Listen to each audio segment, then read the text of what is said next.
Authorities have identified a man whose body was found in a pond in South Park this morning.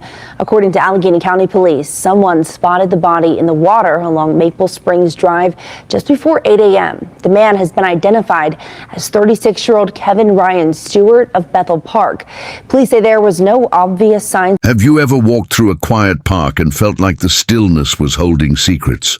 Like the air was just a little too heavy, like something unspoken was watching from the shadows? Maybe it was just your imagination, or maybe it wasn't. South Park used to be the kind of place where people walked their dogs, jogged in the early morning mist, or sat on benches with a book and a coffee. But all of that changed on a cool Sunday morning when something chilling broke the silence. A jogger stumbled upon what no one ever wants to see. A body, face down, motionless. And just like that, everything changed. That body belonged to 27-year-old Kevin Stewart. In today's video, we're going to walk through what really happened in South Park.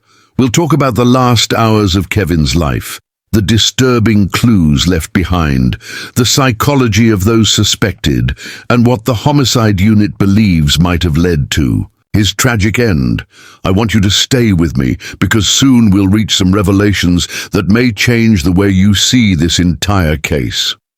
So let's start at the beginning. Who was Kevin Stewart? Kevin wasn't famous, but in his neighborhood he mattered. Friends described him as someone who always had a warm smile and never turned down a conversation. He worked part-time at a local coffee shop while trying to get his real estate license. He lived with his younger sister in a small apartment on Elm Street, just a few blocks from South Park. He loved late-night walks and kept a journal filled with dreams and plans. He was, by all accounts, just starting to find his rhythm in life, but on the night of September 8th, Kevin never came home. His sister, Jasmine, waited for his usual check-in. He never missed it. She called, texted, no response. By morning, that small apartment felt like a pressure cooker of panic. Hours later, she got the call. His body had been found in South Park, and the moment she dropped the phone, her whole world cracked wide open. When the homicide unit arrived, they found Kevin with visible bruises around his neck, scratches on, his arms and his phone missing. His wallet, however, was still in his back pocket with all the cash untouched. Nothing about it screamed random robbery. The first thing that stood out to detectives was the position of his body. He wasn't dumped there carelessly. He was placed, face down, arms slightly tucked in, as if someone wanted him found, but not immediately. That kind of detail, it says something. It whispers of emotion, maybe guilt, maybe anger. Random killers. Don't do that. Someone who knew Kevin, someone who wanted to make a statement. Maybe they did. Now, here's where it gets even more eerie. The park's surveillance cameras, they'd been disabled. Not destroyed, just turned off manually between 11:17 p.m. and 2:45 a.m. That's a window, a very intentional window. Someone knew where the cameras were. Someone knew how to access the control box behind the service shed. That's not something you stumble upon. That's someone with knowledge. And here's something that'll hit you in the gut. A week before Kevin's death, he had told a co-worker that he felt like someone was watching him. Like I'm being followed, he'd said. But when? I turn around, there's no one there. At the time, the co-worker laughed it off. Paranoia, maybe, but now it feels like a red flag we all wish we'd paid attention to. Let's talk about the people closest to Kevin. Not all of them were happy about the path he was on. There's Mark, his former roommate. They'd had a falling out over money. Mark accused Kevin of bailing on rent, of hiding income. Kevin accused Mark of stealing his laptop. It got ugly. They hadn't spoken in months, but sources say Mark still resented him. When questioned, Mark claimed he was out of town visiting family that weekend. But his alibi, it's shaky. One family member confirmed it. The others say they hadn't seen him until Sunday night. Then there's Tanya, Kevin's ex-girlfriend. They dated on and off for 3 years. Their relationship was intense, fiery, full of ups and downs.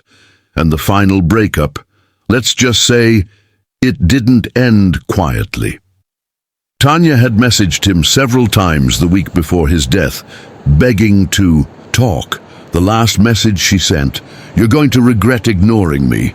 Cops found it still sitting unopened in Kevin's inbox. Now that we've touched on Kevin's background and two people who may have had motive, let's move deeper into the night of the murder itself. Because what happened in those missing hours might just unravel everything.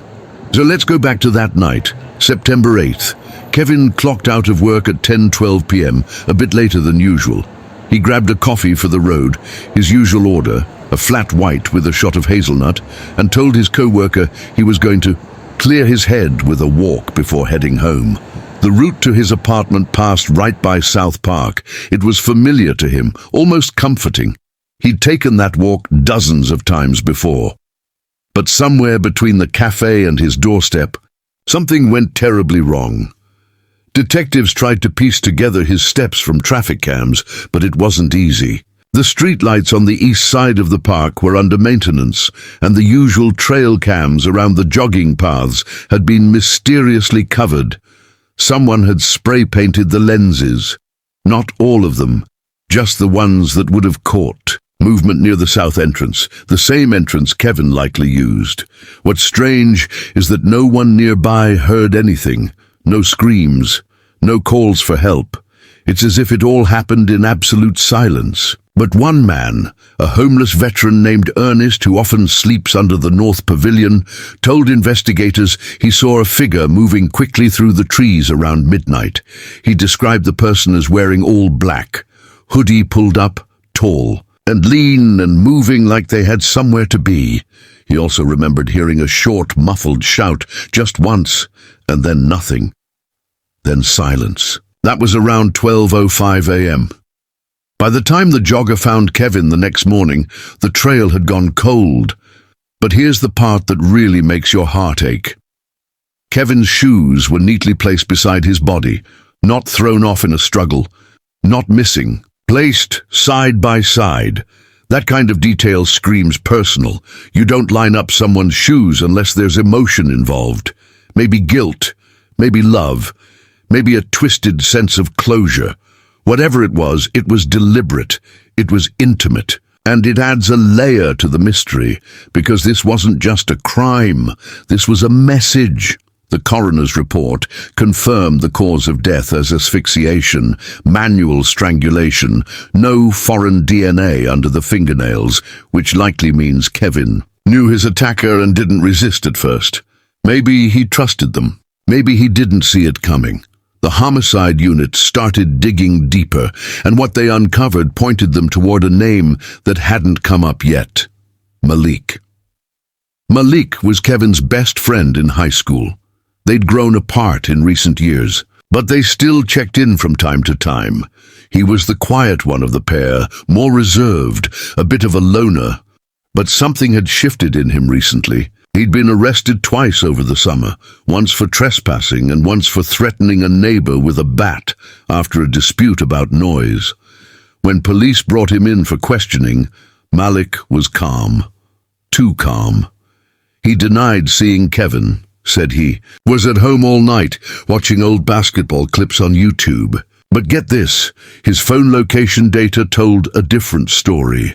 Between 11:48 p.m. and 12:24 a.m., Malik's phone pinged near the southeast side of South Park, exactly where the surveillance had gone dark. When asked, he paused for a moment before saying, "I must have gone out to get some air. I don't remember." Just like that, I don't remember. Now, we know how trauma or stress can affect memory, but this didn't sound like confusion. It sounded like convenience, the kind of convenience that doesn't sit right when a man is dead and you were there, within a few 100 feet of his body. So why would Malik do it? What could have broken something that deep, that old? Turns out Kevin had recently confronted Malik about a loan, $800 that Malik had promised to pay back. Kevin had texted him a week before his death saying, "Man, I need that money. Things are getting tight." Malik never responded. But what the police discovered next changed everything. Kevin had called a mutual friend, Lisa, just 2 days before he died. He sounded nervous. He told her he'd seen Malik hanging around the park entrance at night, just watching. Standing there. Like he was waiting for something, Kevin said. Or someone. He told Lisa, if something happens to me, tell them to look at him. And yet, Kevin never filed a police report. Maybe he didn't want to escalate things. Maybe he thought he was overthinking it. But those words, if something happens to me, they stuck with Lisa, and now they were haunting. Detectives now had motive, debt, jealousy, a fractured friendship, and presence at the scene. But they still didn't have hard evidence. No murder, weapon, no DNA, nothing that tied Malik directly to the act. So they did something smart. They pulled traffic camera footage from 2 blocks over, hoping to catch a glimpse of anyone walking from Malik's apartment toward the park that night. At 11:41 p.m., a figure in a dark hoodie and black jeans was seen heading in that direction. At 12:27 a.m., the same figure was seen walking back. Slower this time, head down, hands in his pockets. Was it Malik? The resolution wasn't clear enough to say definitively, but sometimes it's not just about what you see, it's about what you feel in your gut. Something about this case wasn't just tragic, it felt unfinished, like Kevin's story wasn't over yet.